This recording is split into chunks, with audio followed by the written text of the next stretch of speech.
Welcome to Toffee TV. Here is the match preview. Everton versus Newcastle United in what is now a huge game.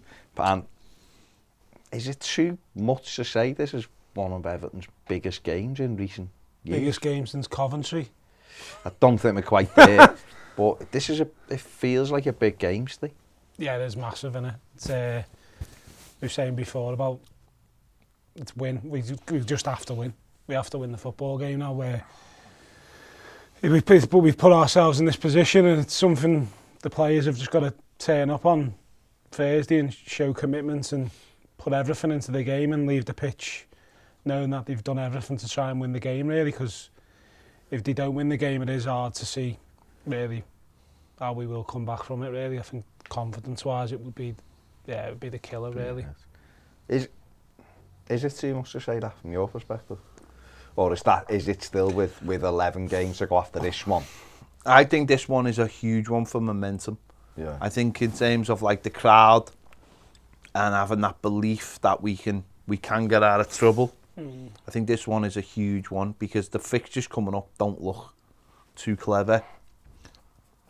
I know we've got to have the other fixtures put in place, but the fixtures just don't look clever at all. And this one is that one where you're thinking, right, a few weeks ago everyone would have looked, I mean, we should have played this game over Christmas, obviously, and they would have had, hardly any players, and obviously that's why we never ended up playing it.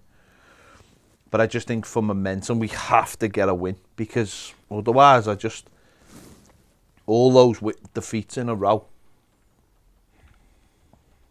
one win would be one win for Frank Lampard.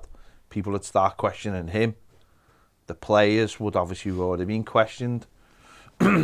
Obviously, we've got a cup game on Sunday, but then it's a few weeks and we've got West Ham away. Yeah. And it just, you'd look at that weekend then and go, I think on the Saturday, Burnley play, before us. Yeah, I know Brentford play this weekend, don't they? Away so at they've got.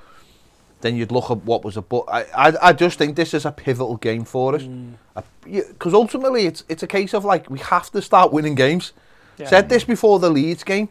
We have to start winning games. These are the games we have to win. Newcastle, until very recently, were below us, and they put a great run together. And obviously they've been beaten by Chelsea, but they've put a great run together, and they've got themselves out of it, and they'll stay up, comfortably.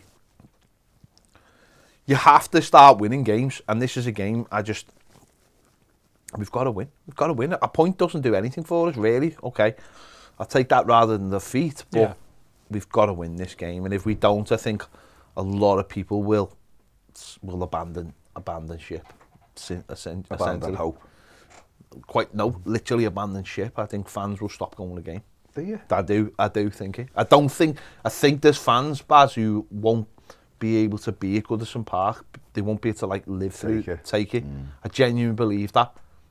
And I think this is the one where you're pinning all your hopes on. Because you'll think, a lot of fans will think, if we can't beat Newcastle, then how are we going to beat Chelsea, Manchester United, all these other teams? And I think a lot of people will just give up after this game if we don't get 3 points. Steve, we got to turn the tables on them, basically, because when we went to Newcastle 6 weeks ago, 5 weeks ago, they were still in trouble, weren't they? They were in the bottom three. And that night, the fans were up for it. Their players were everywhere in our faces. And they bullied us into a victory, really. A deserved victory for them. Have we got to do the same on Thursday? Because even though they're on a great run and they've had one defeat in about 9, I think, something like that. And like Ped said, they will stay up. This game is more important to us now. The same as when we went there 6 weeks ago. We were in a dodgy position, but the game meant more to them. Yeah. The shoes on the other foot this time, isn't it? If we got to try and do the same. Yeah, definitely. And I think, like you said before, these players again have proven they can't really do it without us. So we're going to need to again. Even though we always do, but again, we're just going to have to keep putting our efforts and our love of the club, I suppose, into Goodison every time we play there, because as we've seen it, we can't really count on them away from home because they just go into the shell as they always do. So yeah, I expect it to be a good atmosphere. Obviously, St Patrick's Day, I imagine a lot of people will be out on the beer on on Thursday as well. So, yeah, we just got to try and make it as good as it should be, always bouncing. But we also got to expect something off the team as well. Can't just do it on our own. We need the team to actually follow suit with us as well. Maybe Everton should like open a free bar or something. Good shout. Just get the bar open and get it free. Get Guinness on there. Take what? Not going to be that much of a hit on the ale, is it? And just let everyone get bladders. Not the worst idea. Just let everyone get bladders. It'd be a proper laugh. It'll either go one way or another. Yeah. And it'll just be a proper laugh. Carnage. You know what I mean? Just make it ultimate carnage. Yeah. Why not? Why not? That's what I say. Yeah, on a Thursday night. It's going to be tough because they are on a good run. You know, Yeah. We're narrowly beaten by Chelsea at the weekend. We're in a sticky situation, but it's a home game and we have to try and... We've got to try and get the 3 points by hook or by crook. I don't know.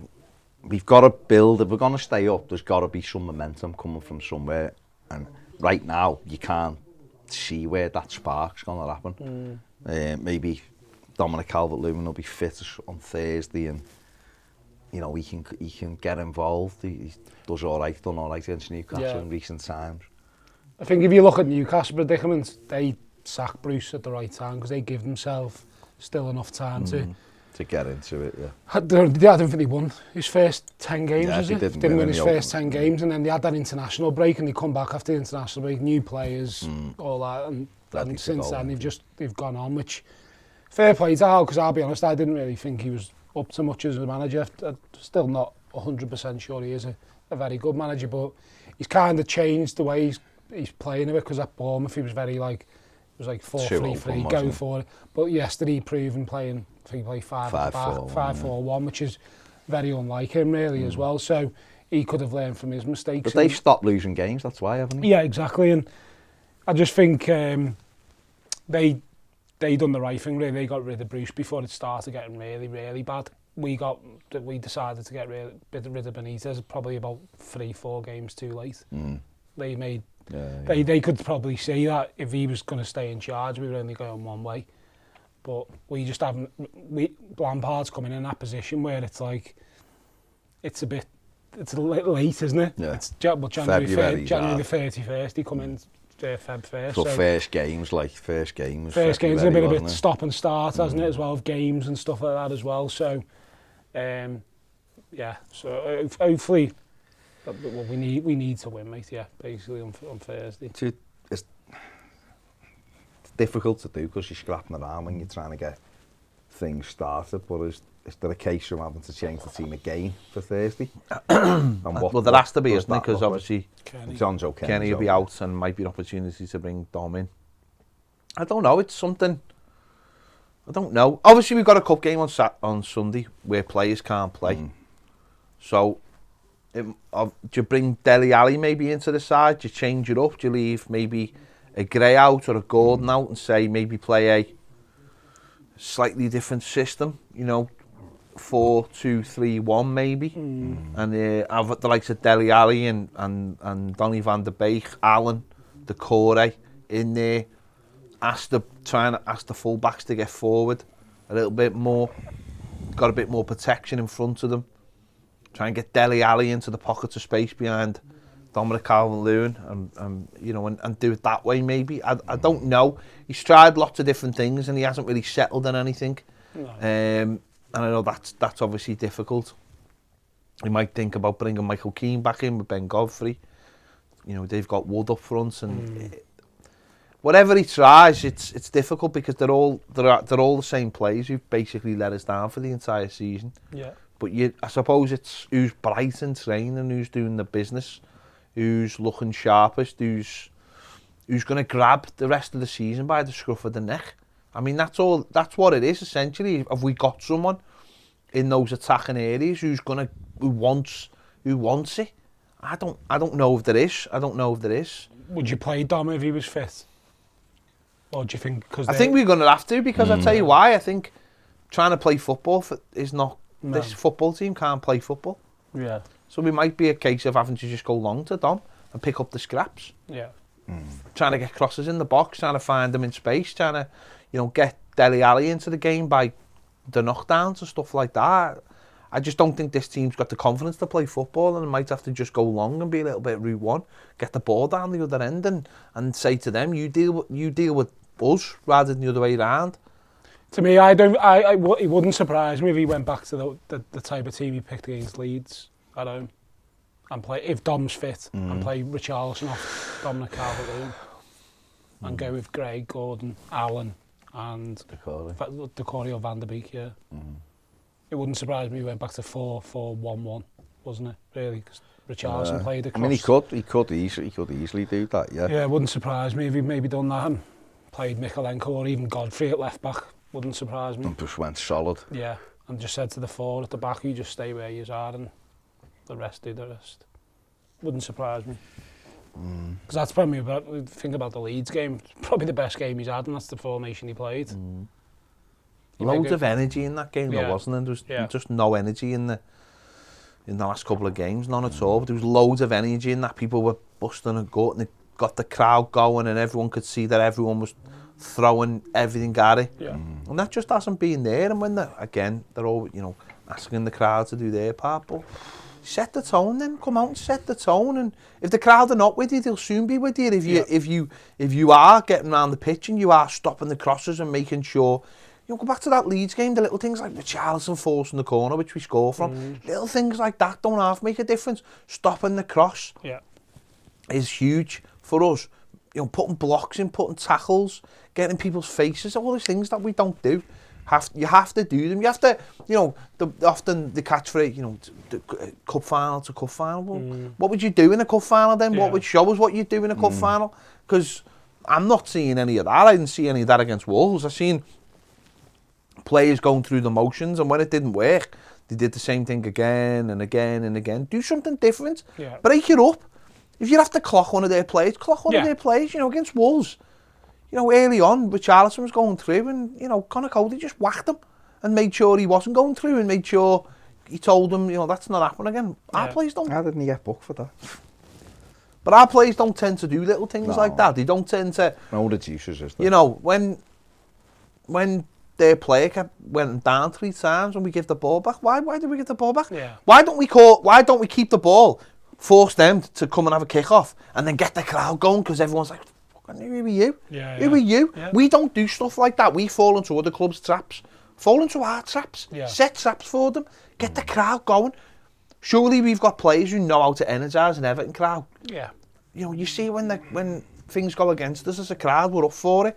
Our players, they're just so stupid at times. They don't understand how to play that side of the game. Hit one. Crowd's a little bit down. Go in on a tackle. Make it hard but fair. Yeah. Crowd gets up for it. Sometimes that's what you've got to do.